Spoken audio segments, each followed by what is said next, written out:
Ladies and gentlemen, welcome to yet another episode of the League of East African Directors podcast called The Lead Connect.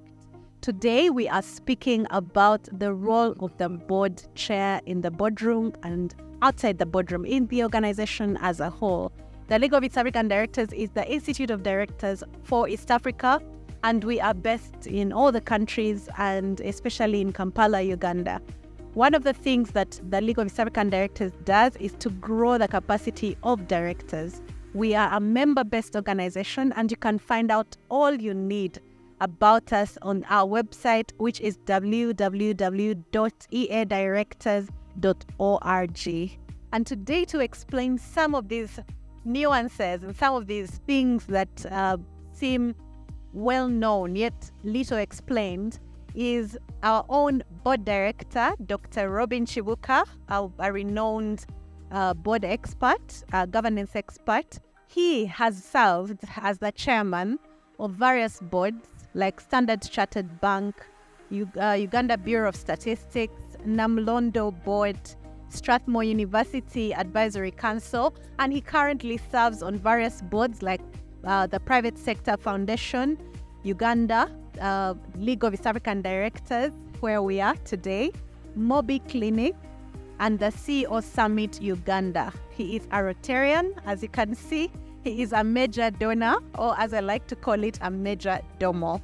He has excelled both in public service and in his private endeavors as an entrepreneur. And today we would like to speak to him as a board director. Dr. Robin, you're very welcome. It's indeed an honor to be part of this podcasts, and I look forward to this discussion and to following this series in the future. Thank you. The League of East African Directors was started about 8 years ago by eminent leaders that were then working also with Strathmore Business School, and they thought, there is a need. Dr. Robin, I would like you to first of all introduce yourself, because I introduced you, but I don't think I probably did you justice. I think you have covered the ground very well. Maybe the only thing which is missing is the fact that I had two careers. I was extremely lucky because in my earlier career, I spent 32 years as an international civil servant working for the International Monetary Fund in Washington, D.C. That gave me an opportunity to do a variety of activities, including as an assistant for one of the executive directors at the IMF, which is a resident board. I also spent years in the area departments where we did a lot of country program work, visiting countries, discussing with country authorities. And I also was an IMF raise rep in Ghana, and I also worked on technical assistance issues. So I had a very broad experience, which then came in very handy when I retired in 2009, and I came back to Uganda. That's when I started my second career, mainly in governance and management, but also with the opportunity to teach the subject matter with Strathmore University, based in Nairobi. So teaching and exercising, or rather teaching and practicing on the board provided a very good opportunity not only to use the material in the classroom, but also to interact with a variety of customers, mostly younger people, from whom I was able to learn tremendously through reverse mentorship. So essentially, that's who I am, and I look forward to this discussion today. My next question would be, let's start with that experience. According to your experience at the IMF, how important are boards of organizations to organizations like the IMF, that regulate how funds and how money moves in the world? The fund itself, people getting, or governments or organizations getting access to these funds, how much does the board matter in this equation? In particular, the IMF, we have not only a governing board, but we have an executive board, which means that the directors are resident in Washington and they meet regularly. Typically, it used to be 3 times a day, a week, Monday, Wednesday, and Friday. So they were essentially providing governance to the institution, but also approving a lot of operational matters on a fairly regular basis. So clearly, the IMF was set up to lend money and provide expertise and technical assistance to member countries. And that is an international role they have to play. So the board has to not only oversee the policies, global policies, but they also have to look at the administrative aspects of the institution, and in addition to supervise and approve programs and technical assistance to member countries.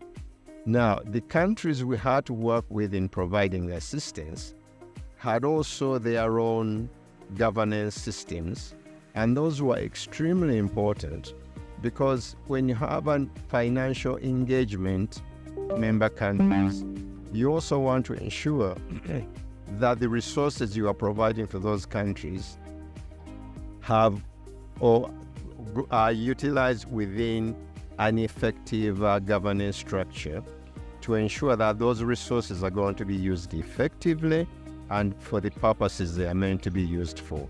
So from the IMF side, governance is extremely important, but also from the recipient countries. Having worked at the IMF and at Stanchart and all these places, maybe if you don't mind, could you take us through some of your board experiences?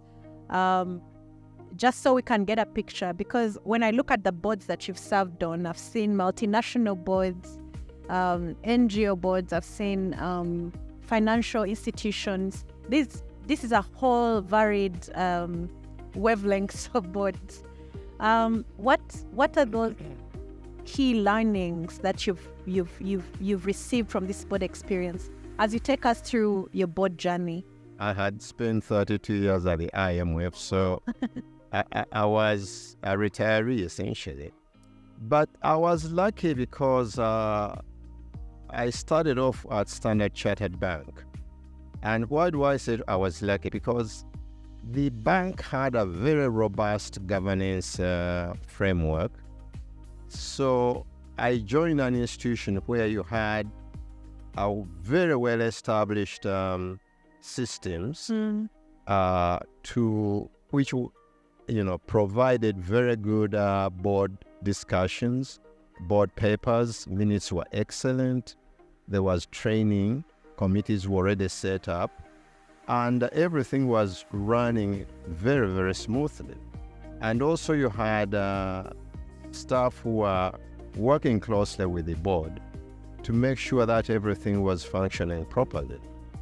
Then the bank itself used to pick among the best people to become directors, people with diverse background and really experienced and with a lot of work under their belt. So that was very helpful because you had essentially directors with very good, what I should call hard skills. And then you also had board procedures, governance procedures, which were extremely well set up.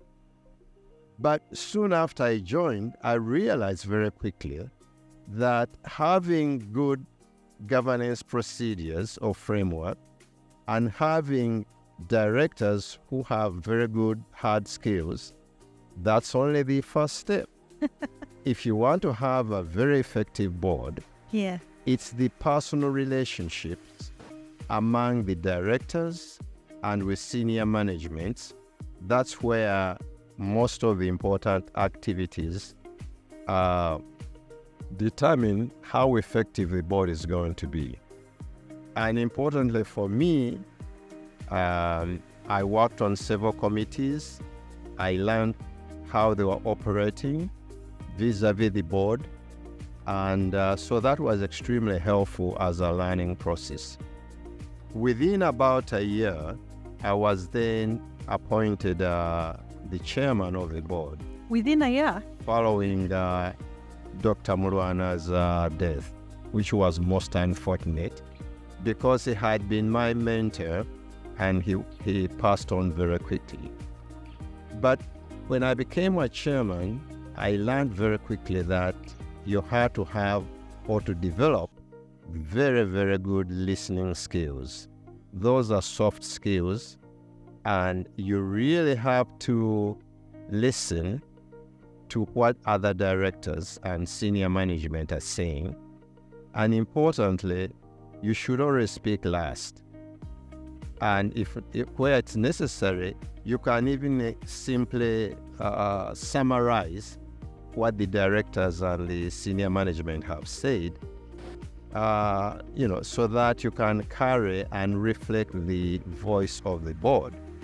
You are there as an individual, you have a voice, but at the end of the day, if you are the chairman, what you want to be able to do is to articulate the voice of the board, a voice which reflects the various and diverse experience and intervention by various directors, so that you can capture that sense of what the board is saying. That's what the role of the chairman is. You are not there to lead the board per se in terms of what you say, but to pick and choose and summarize what everybody has said. So that is the voice of the board, and that's what's very, very important. And if you speak for the board, all members or all directors will feel that you are carrying their voice. And in that regard, it helps for them to be able to articulate their own various point of views, which you can then summarize and present as the board decision or as the board wisdom. Now, then the other thing I learned quickly was when I was appointed in other boards, for example, UBOS, that's a public institution. Yeah. And you don't have much of a say in who is appointed on the board. You are simply picked and you appear, and that's it. But secondly, you have major stakeholders, particularly the government itself and Parliament. So not only do you have to deal with the staff and people who receive or utilize your data, you have to deal with the government, and a lot of politics is involved in that process. So that was extremely useful as a learning process. But also, we quickly found with my colleagues on the board that data was increasingly becoming more and more important. If you will, it was the new gold.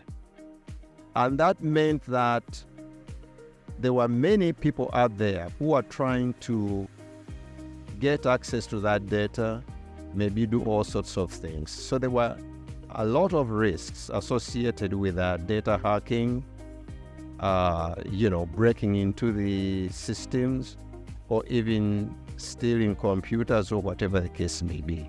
So we recognized that we had to take some steps to protect the data which the institution was generating. And I took a leaf from the banking system, where they tend to develop a very robust risk framework. And that means you have to be able to develop a framework covering the entire enterprise or organization, whereby you involve the staff members who are the front line in dealing with customers or in collecting data. They have to be made aware of the risks which are involved. You then have the managers who are the next level to ensure that their staff do not engage in activities which would generate risk for the institution.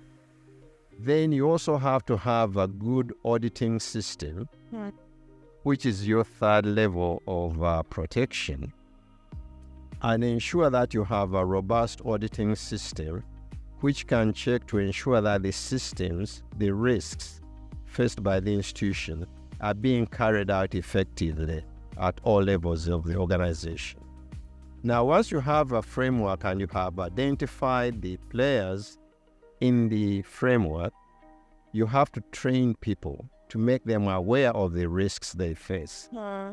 That way, everybody becomes aware of the risks. For example, the staff who interact with the customers or who generate the data would have to take measures to protect their computers, to protect their, whatever data they collect. And then the managers have to make sure that they are also fully informed of any potential risks in the system. And the audit system has to ensure that all of these systems are working to ensure that the institution can be able to protect itself or mitigate the risks involved. So that was extremely useful. And then, of course, when you use the risk framework to categorize the areas which are being audited, it helps the board to identify the areas with the greatest risks to the institution. So when you are reviewing the audit reports every year, you can pick very quickly what are the top risk areas for the institutions. And as a board, you pay a great deal of attention in those areas. So you are able to mitigate the greatest risk to the institution. In this particular case for UBOS, it was to protect the data and ensure that data did not get in the wrong hands. Yes. Now, one thing I forgot to mention about the bank, Standard Chartered, was that it was heavily regulated and we had to work with a regulator. Now, what was great about this arrangement is that the regulator keeps directors on your toes, particularly the chair. They come and do inspection, maybe once a year or twice a year. They write a report and they ensure that you are doing the right things in different areas.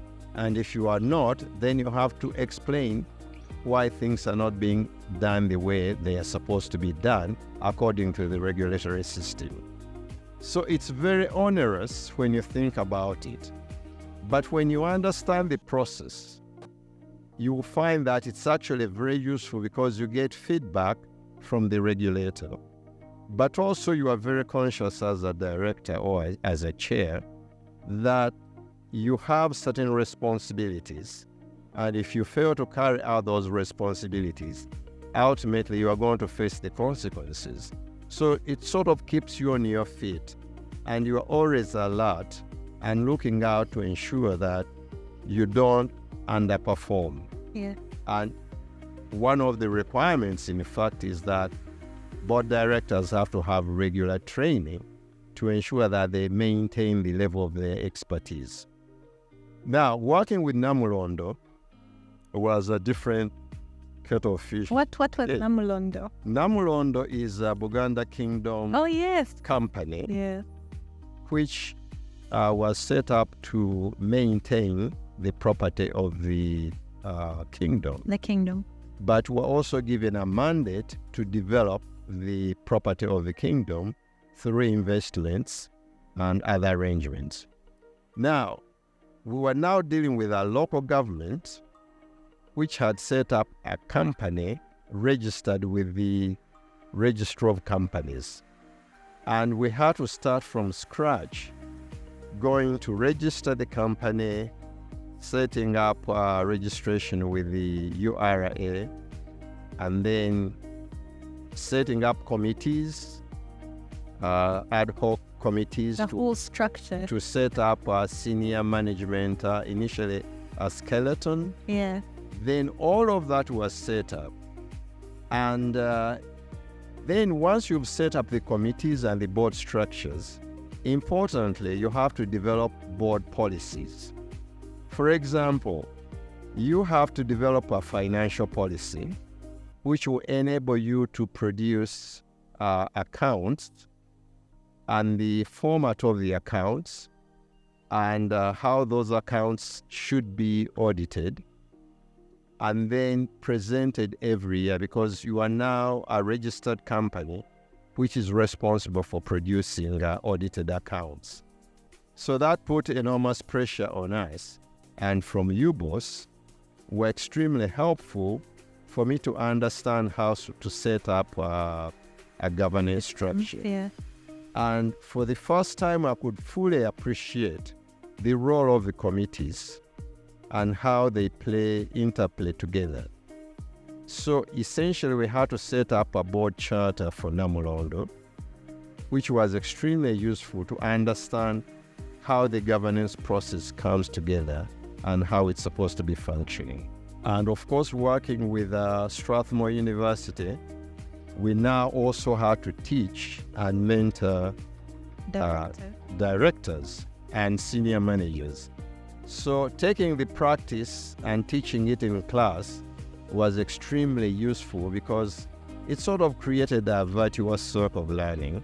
And as I said earlier, since most of our customers were younger than me, I'm a baby boomer, but most of the customers were millennials. And it was extremely useful for me to deal with the millennials, understand some of their issues. Millennials are digital natives. So for them, IT is part and parcel of their life. For us, baby boomers, that came much later in life, and we are still struggling, by the way. Yeah. But anyway, it was also important because I could now get the benefits of reverse mentorship, where I was able to learn from the younger people what was going on. And that was very enriching because you start to understand how the generations differ.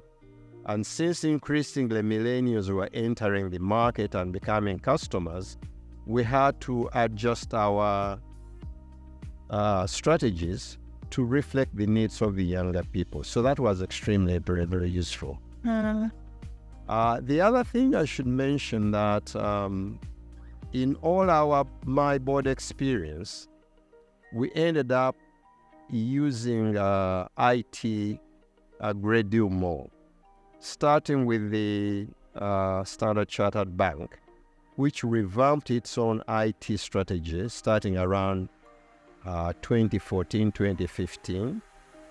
And we started to focus more on the use of IT, which then meant that we could collect a lot of data on customers.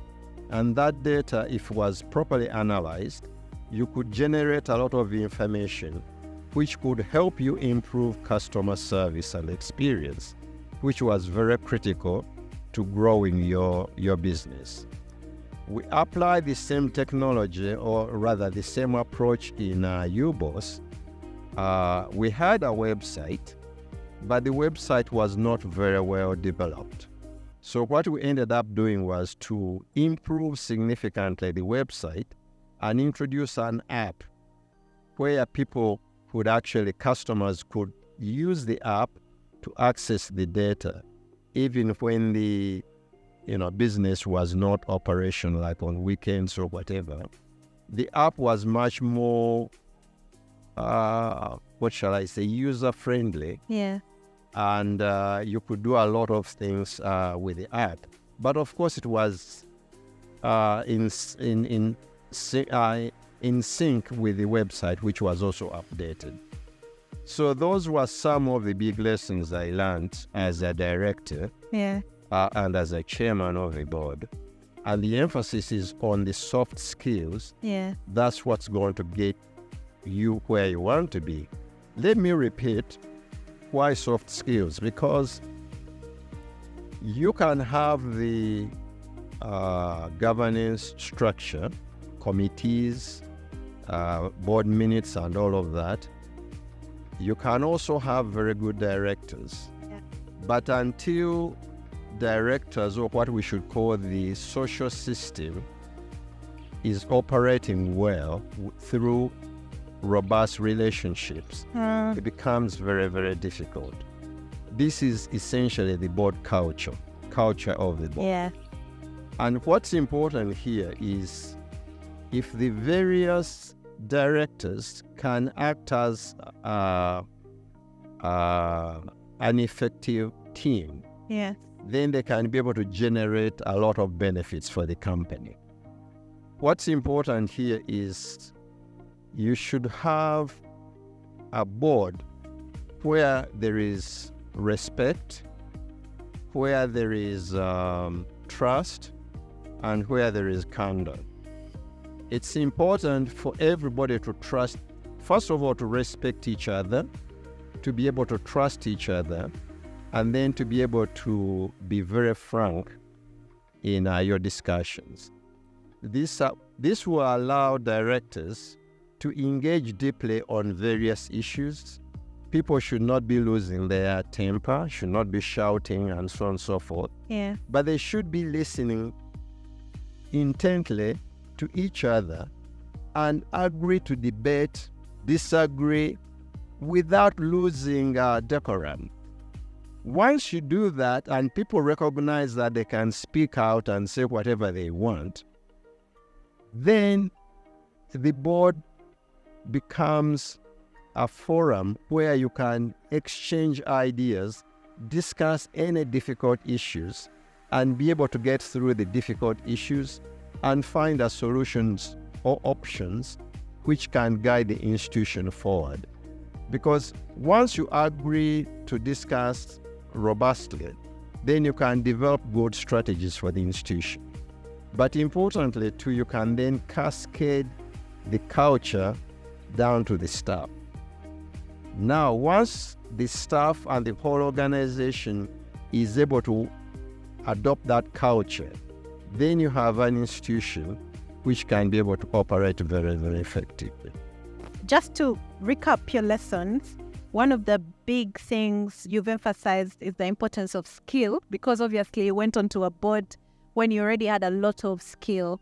And we should never undermine the experience we get in the C-suite, right? Mm-hmm. And then because you're going to, if you're the board chair or a director, you're going to be leading members of the C-suite. So you might, in fact, in this famous case of Jamwa that, he just came out of Luzira, thank God, and congratulations to him.